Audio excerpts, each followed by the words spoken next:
नमस्कार दोस्तों, मैं जय यादव। आप देख रहे हो भदोही का सबसे श्रेष्ठ news channel news Bhadohi superfast. चलिए बढ़ते आज की ताजा खबर की ओर। उत्तर प्रदेश में सिरप कांड मामले में शुभम जायसवाल का एक वीडियो जारी हुआ है, जिसमें शुभम जायसवाल अखिलेश यादव पर निशाना साधते हुए और कई पार्टियों पर निशाना साधते हुए कहा कि ये सब अपनी राजनीति मुद्दे को हमसे जोड़ रहे हैं। आइए आगे का बयान आप वीडियो के माध्यम से शुभम जायसवाल के देख सकते हो। जी प्रणाम, मैं शुभम जायसवाल, मैं बनारस का रहने वाला हूँ। आज काफी दिनों से, लगभग एक महीने से मेरे बारे में news channel, social networking sites और बड़े बड़े नेताओं के प्रेस कॉन्फ्रेंस में मेरे बारे में बोला जा रहा है कि मैंने जहरीली सिरप बेची है, जहरीली दवाओं का मैं क्रय विक्रय किया हूँ। मेरे द्वारा दवा बेची गई दवाओं से बच्चों की मौत हुई है, मासूम बच्चों की मौत हुई है और भी काफी तरीके की बातें फैलाई जा रही हैं।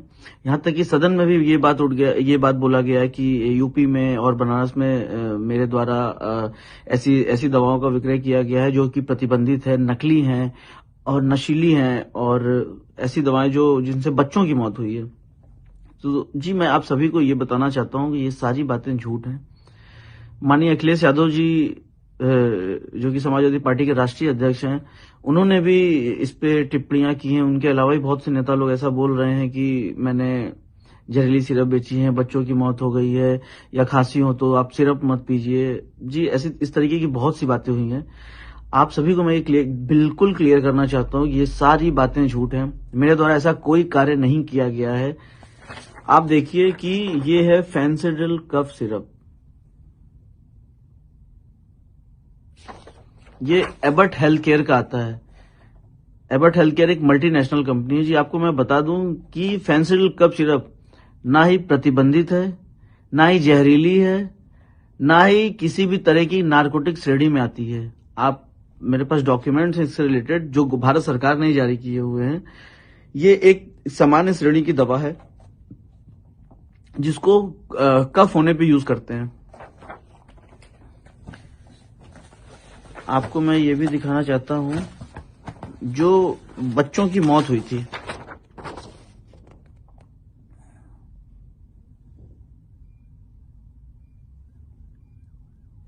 ये सीसन फार्मा द्वारा मैन्युफैक्चरिंग की गई थी। छोटे बच्चों की दवा है, पीडियाट्रिक दवा बोलते हैं, कोल्ड ड्रिप सिरप।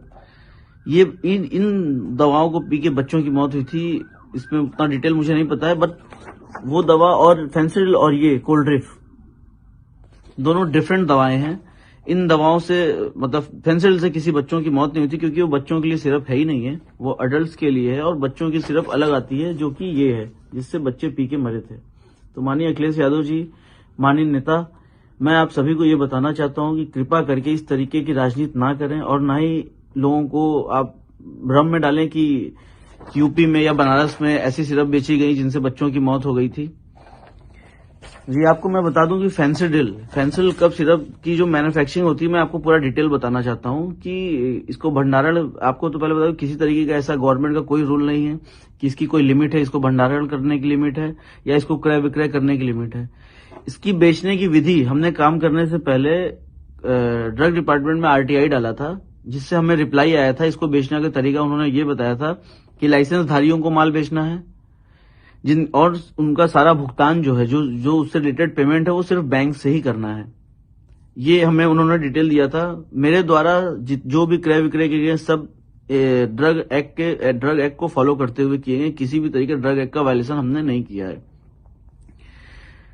आपको बता दें कि कंपनी इसको कैसे बनाती है। कंपनी बनाती है तो इसमें जो कोडिन फॉस्फेट होता है, कोडिन फॉस्फेट का कोटा भारत सरकार के अंडर में, मिनिस्ट्री ऑफ फाइनेंस के अंडर में एक डिपार्टमेंट होता है, CBN, central bureau of narcotics, जो इसका कोटा कंपनियों को अलॉट करता है। सारी कंपनियों को वही कोटा अलॉट करते हैं, कोडिन का कोटा अलॉट करते हैं। मानिए एग्जांपल की 5 kilo quota Abbott health care ने खरीदा, उससे उन्होंने 5 लाख बोतल मैन्युफैक्चरिंग की फेंसिडिल की, तो वो उसका ब्यौरा भी भारत सरकार को बेचने से पहले देते हैं कि हमने ये कोटा लिया तो इससे 5 लाख बोतल फेंसिडिल कफ सिरप का मैन्युफैक्चरिंग किया है। तो आप बताइए कि अगर वो 5 लाख बोतल का जब मैन्युफैक्चरिंग करके डिटेल का भारत सरकार को दे रहे हैं, तो माल बना के बेचेंगे ही।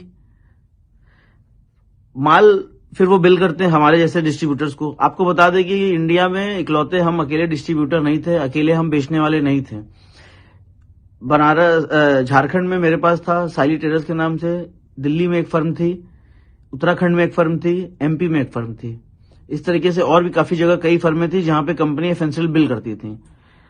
और गाजियाबाद में पकड़े गए माल में हमारे यहाँ का कोई माल नहीं था, साइली ट्रेडर्स का कोई माल नहीं था। सोनभद्र में साइली ट्रेडर्स का कोई माल नहीं पकड़ा गया। रांची में साइली ट्रेडर्स का कोई माल नहीं पकड़ा गया। तीनों जगहों का माल जो था वो दिल्ली का था। उस पर बैच नंबर, एक्चुअली क्या होता है, दवाओं पे बैच नंबर मेंशन होता है, जिससे आप पता कर सकते हैं या कोई भी डिपार्टमेंट पता कर सकता है कि ये माल किस जगह का बिल हुआ है। तो ये माल झारखंड से ना होकर दिल्ली का माल बिल किया हुआ था। दिल्ली की कुछ पार्टियां हैं उनके नाम पे बिल हुआ था। लेकिन मैं ये नहीं समझ पा रहा हूं कि जो भी कार्रवाई की जा रही है सिर्फ और सिर्फ मेरे ऊपर की जा रही है, जबकि मेरे द्वारा इस तरीके कोई कार्य, ये जो डॉक्यूमेंट्स अभी जो आप देख रहे हैं ये मेरे द्वारा ही गवर्नमेंट को दिया गया था। जब मेरे यहाँ पे एक्चुअली फेंसिल कफ सिरप का प्रोडक्शन कंपनी बंद कर दी है। रीजन कि इसी तरीके डिपार्टमेंटल हेडक होते थे तो कंपनी ये बंद कर दी है। कंपनी ने बनाना बंद कर दिया। हमारे पास भी जो भी स्टॉक पड़े हुए थे हमने उसको लास्ट टाइम जुलाई लास्ट में हमारे यहाँ से स्टॉक खत्म हो गया था, हमने सब माल बेच दिया था। सारी पार्टियों को, सारे लाइसेंस धारियों को बेचा था। किसी तरीके के अवैध व्यापार करने वालों को हमने माल नहीं बेचा है। जिसको भी दिया है सब दुकानदार थे, उनके लाइसेंस थे, उनके ड्रग लाइसेंस, उनके वैलिड ड्रग लाइसेंस उनके पास थे, उनके रूटीन जीएसटी सर्टिफिकेट थे उनके पास। उनके दुकान का जीपीएस फोटो हमारे पास था कि उनकी दुकानें हैं कि नहीं है। हमने जीपीएस फोटो, उसके बाद जब हम माल बेचते हैं उनको तो हमने उनसे ऑर्डर पैड पे, लेटर पैड पे ऑर्डर मंगाया जाता है मेरे द्वारा।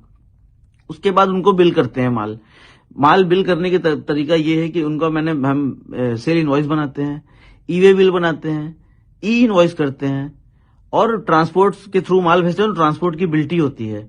जो ई-वे बिल बनता है, जिस गाड़ी से माल उस पार्टी को डिलीवर होता है उस गाड़ी का डिटेल उस ई-वे बिल पे मेंशन होता है, ताकि मतलब वो ओवरऑल सारा बिल कंप्लीट करके फिर हम माल उनके पास भेजते हैं। लोग बता रहे हैं कि माल मेरे द्वारा भेजा गया माल उनके पास नहीं पहुंचा है या वो सिर्फ कागजों पे फर्म है। आपको मैं बता दूं कि जो भी ई-वे बिल पे गाड़ियों का डिटेल है उससे टोल का डिटेल निकाल लिया जाए, चेक कर लिया है कि गाड़ियां वहां गई हैं कि नहीं, माल उनको डिलीवर हुआ है कि नहीं। हमारे पास माल डिलीवर होने के बाद हम बिल की रिसीविंग लेते हैं, बिल्टी की रिसीविंग लेते हैं। हमारे पास ऑल डॉक्यूमेंट्स हमने ड्रग डिपार्टमेंट्स के लिए मेंटेन करके रखा था, जो हमने अपने झारखंड ड्रग डिपार्टमेंट को दिया। झारखंड ड्रग डिपार्टमेंट द्वारा जहां जहां हमने माल भेजा वहां के ड्रग अथॉरिटी को ये शेयर किया गया। उसके बाद जहां जहां हमने माल बेचा था वहां वहां हमारे खिलाफ मुकदमा ड्रग डिपार्टमेंट द्वारा लिखवाया गया और एनडीपीएस मुकदमे लिखवाए गए, 420 में मुकदमे लिखवाए गए। बनारस, जौनपुर, चंदौली, गाजीपुर, सोनभद्र, हर जगह हमारे खिलाफ मुकदमे लिखवा दिए गए हैं। आपको मैं बता दूं कि मेरा किसी तरीके का या मेरी फैमिली का किसी तरीके का कोई भी आपराधिक हिस्ट्री नहीं रहा है, क्योंकि हम एक व्यवसायी परिवार से बिलोंग किए हैं और हम सिर्फ व्यवसाय किए हैं। एक दवा व्यवसायी होने के नाते हमने फेंसिल जिस तरीके से बेचा उस तरीके से बाकी प्रोडक्ट्स भी हमने बेचे हैं। उसका डेटा कोई नहीं दे रहा। 100 करोड़ की बात की जा रही है, 100 करोड़ का माल खपा दिया गया, माल बेच दिया गया। जी हाँ, बिल्कुल हमने माल बेचा है, क्योंकि कंपनी बना रही है तो हम लेंगे। अगर हमको दोषी बनाया जा रहा है तो कंपनी दोषी क्यों नहीं है? जिस तरीके से कंपनी ने हमको माल दिया उस तरीके से हमने आगे पार्टियों को बेचा है और किसी को भी हमने माल बेच दिया, हम उनसे पेमेंट लेने के हकदार है ना, कि वो माल का क्या कर रहे हैं उसका डिटेल हम नहीं दे सकते हैं या हम नहीं ले सकते हैं उनसे। गाजियाबाद, सोनभद्र में भी मुकदमा हमारे खिलाफ लिखा दिया गया। गाजियाबाद में आपको बता दें कि गाजियाबाद में जो भी अभियुक्त पकड़ा गया माल के साथ, सौरभ त्यागी से मेरा कोई संबंध नहीं था, लेकिन ड्रग डिपार्टमेंट्स के कुछ अधिकारी जबरदस्ती मेरा नाम लिखवा दिए थे, क्योंकि वो मुझसे पैसे की डिमांड करते थे और मैंने पैसे देने से हमेशा मना किया, क्योंकि पैसे वो देते हैं जो गलत काम करते हैं। मेरे द्वारा किसी तरीके कोई गलत काम नहीं किया गया था। ड्रग डिपार्टमेंट्स के बड़े अधिकारी जो है उन्होंने जबरदस्ती मेरा नाम वहां फोन करके लिखवाया। बनारस में ड्रग डिपार्टमेंट के अधिकारी मेरा नाम जबरदस्ती फोन करके लिखवाया लखनऊ से। मेरे द्वारा किसी तरीके काम नहीं किया। बाकी जितनी गाजियाबाद में माल पकड़े गए, गाजियाबाद में किसी तरीके की कोई जांच नहीं हो रही। क्यों नहीं हो रही आप बताइए? गाजियाबाद में माल पकड़ा गया है तरीके से, वहां कोई एसआईटी नहीं बनी। वहां एसआईटी बनी है तो जांच वो हमारी कर रही है, वहां किसी तरीके की जांच नहीं कर रही है। दिल्ली की फर्मों की जांच नहीं चल रही है, मध्य प्रदेश की फर्मों की जांच नहीं चल रही है, उत्तराखंड की फर्मों की जांच नहीं चल रही है, जांच सिर्फ हमारी चल रही है। ऐसा हमें समझ में नहीं आ रहा है कि ऐसा मेरे साथ क्यों किया जा रहा है। मैं आपको ये भी बता दूं कि मेरा किसी तरीके की किसी राजनीतिक दलों से, किसी राजनेता से मेरा किसी तरीके का व्यापारिक संबंध नहीं रहा है। नॉर्मल भी किसी तरीके का मेरा किसी संबंध नहीं रहा है। फोटो वीडियो के बारे में मुझे नहीं पता उतना।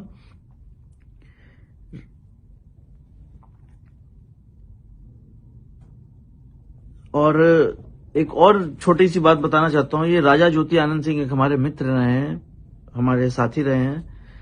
1 साल पहले उनकी मृत्यु हो गई थी।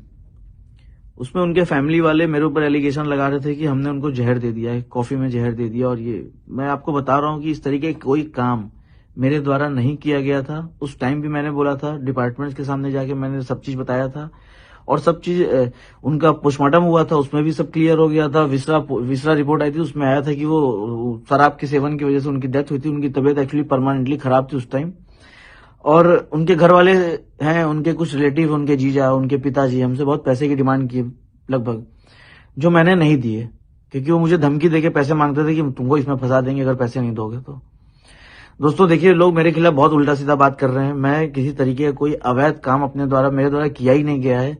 मुझे फंसाया जा रहा है। माननीय मुख्यमंत्री जी से मैं निवेदन करता हूं कि जांच आप करवा ही रहे हैं, मुख्यमंत्री जी जांच, क्लियर जांच कराइए ताकि मुझे फंसाया ना जा सके। मुझे हर जगह फंसाया जा रहा है।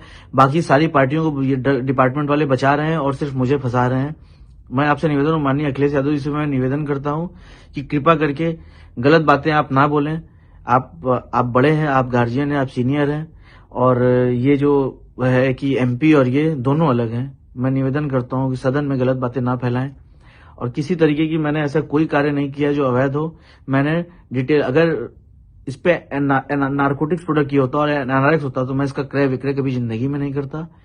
मुझे बहुत परेशानी हो रही है, मैं बहुत झेल रहा हूं और मैं इसलिए हटा बढ़ा हूं क्योंकि देखिए, मैं एक व्यवसायी हूं। मैं कभी पुलिस फौजदारी केस जेल मैंने नहीं देखा है और पुलिस का नाम सुन के सबको डर लगता है।